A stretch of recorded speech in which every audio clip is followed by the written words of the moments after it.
We're going to solve logarithmic models now. And the interesting thing about logarithmic models is these ones that we're going to look at are the same as the exponential models, but we're solving just a little bit different. So we're going to do a compound interest problem again. Remember the compound interest formula is a of t equals p times 1 plus r over n raised to the nt power. So we're going to use this property now to solve, and again, a is the amount after t years, p is the original principal, what we started with when we invested or borrowed, r is the annual rate, t is the time in years, and n is the compound rate, how many times per year, number of times per year. And so we've seen these before, but I want you to remember them and what they are.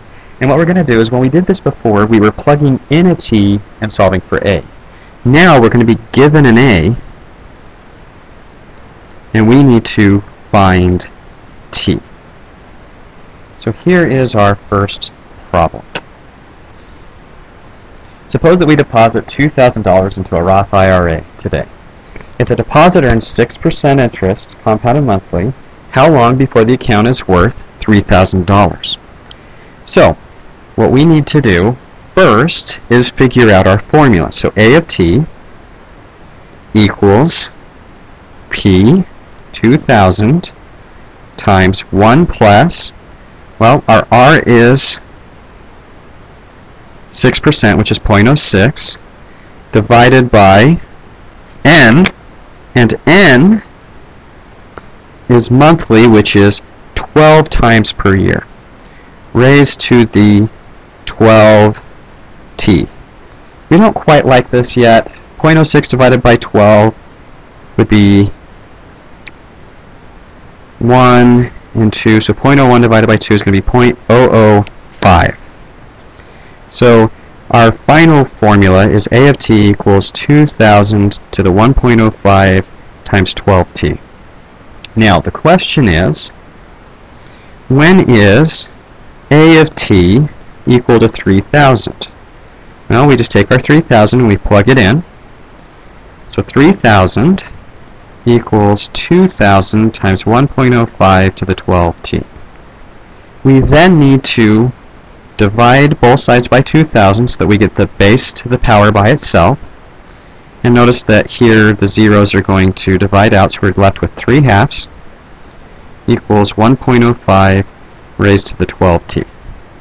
Now we want to take a logarithm,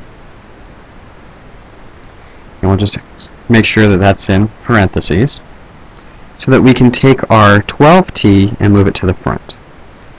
So the natural log of 3 halves equals 12t times the natural log of 1.05. We're trying to solve for t, so we need to divide both sides by 12 and by 1.05. And this is the tricky part. Our exact answer now, t, is the natural log of 3 halves divided by 12 natural logs of 1.05, of 0.005. I missed a 0 in there for some reason.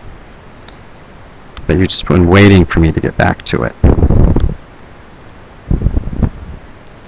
There's an extra 0 there, a 0 there, and a 0 there. I didn't put enough zeros there when I did the 6 divided by the 12.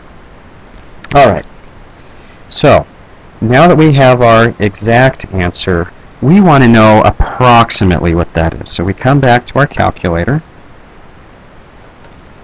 and we're going to plug this in. That's 3 divided by 2 natural log divided by, and notice what I'm going to do here. I'm going to hit the parenthesis. I see students make this mistake all the time. They forget this parenthesis. So when they do the 12 times, the times ends up on top, not on bottom, because it's not in the parenthesis. In order of operations says left to right. Do the division, then do the multiplication. And then we put our 1.005, hit the natural log again, close our parentheses, and hit equal. So it's going to take about 6.774 years before our $2,000 becomes $3,000. Alright, let's rewrite our formula so that we remember it. A of t equals 2,000 times 1.005 raised to the 12t. We now want to know b, when is a of t equal to 4,000? So we do the same thing. We set 4,000 equal to 2,000 times 1.005 raised to the 12t. And you may notice that everything here is the same. The only thing that changed is this. So when I divide by my 2,000, the only difference is going to be, instead of being at 3/2, this is a 2. So really, once you've figured out the exact answer once, all we have to change is this log on top, because the 12 from the period and the interest rate are going to remain the same. So really, we can skip a couple of steps, take advantage of what we know, and set t equal to the natural log of 2 divided by 12, natural log of 1.005, and we will get our answer.